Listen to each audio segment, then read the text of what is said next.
Eder. Mech. Pallister. Continuo a pensare al comportamento del coniuge. Penso che in questi 2 anni e mezzo in molti ci siamo chiesti il perché del suo comportamento. Lo hanno definito un comportamento narcisistico, istrionico, eccetera. Mi va tutto bene, solo non capisco perché in questi 2 anni, iniziando con la scomparsa della moglie e a seguire la morte della moglie, 32 anni di amore e topoline. Un marito debba e voglia inventarsi ogni giorno una storia, che senso ha? Perché? Che scopo aveva di andare avanti in TV a dire, ritrattare, ridire e avanti così su fatti che aveva creato lui? La fede, per esempio, sul corpo non c'era e questo è un dato di fatto. Ma perché dire poi che è stata presa dai parenti, poi da me, poi dalla polizia, poi la ritrova, poi non si sa? Mi chiedo, perché? Per quale scopo? Stessa cosa con i soldi, li aveva, non li aveva, poi li aveva di nuovo, poi non aveva i soldi per lavarsi. Perché? A quale scopo?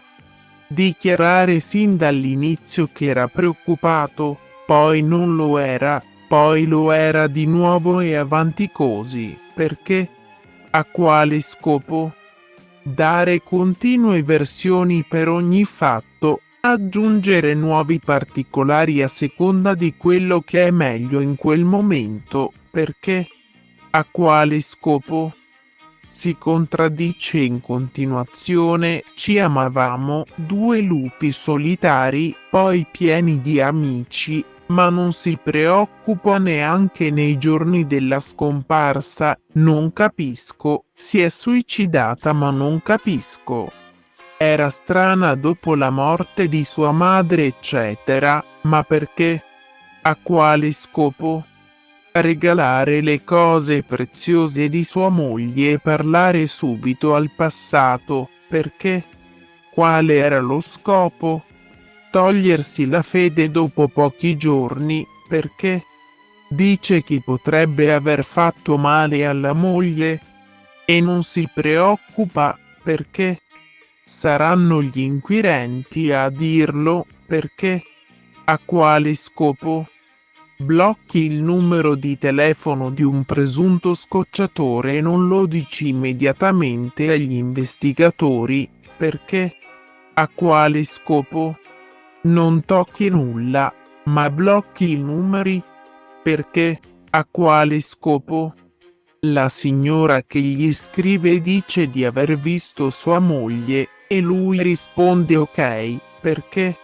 A quale scopo? Dichiara che è lui a chiamarmi giù e poi nel corso dei mesi la versione diventa che vado giù con gli occhi rossi e che non era preoccupato perché poteva essere andata a mangiare la pizza, perché? A quale scopo? Prima ritorna a casa e trova i telefoni, poi li trova nel pomeriggio, poi sente solo il mio messaggio eccetera, perché? A quale scopo? Sicuramente sono suggestioni e forse è il suo modo di fare che ci fa meditare. Molte volte però mi fa pensare che il suo comportamento e il suo dire fa distogliere il pensiero dalla ricerca della verità. Perché fa così? A quale scopo? Vuole attirare l'attenzione su di sé? Perché? A quale scopo? Io credo che lui in primis e la famiglia desideri solo la verità per Lilly.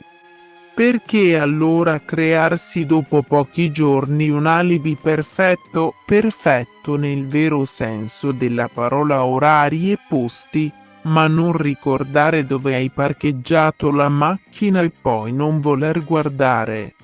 O almeno così dice, nelle cose di sua moglie. Persino il cassetto della cucina faceva parte delle cose di sua moglie? Sapere o scoprire che tua moglie ha un'altra persona a cui pensa, di sicuro fa male, ma dico io, mia moglie sparisce e tu non ti rivolgi a questa persona per capire meglio? Lo conosci oltretutto.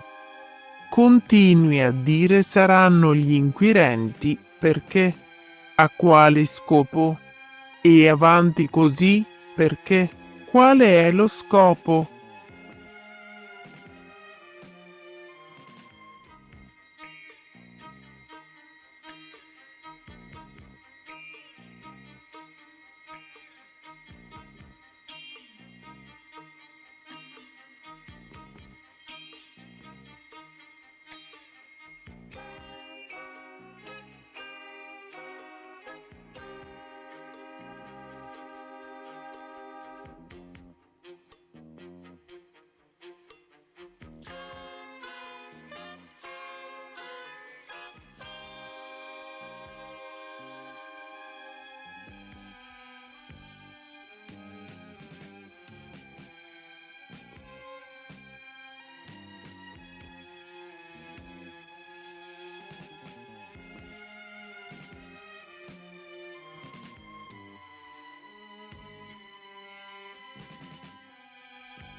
Ehi, non dimenticare di iscriverti a questo canale.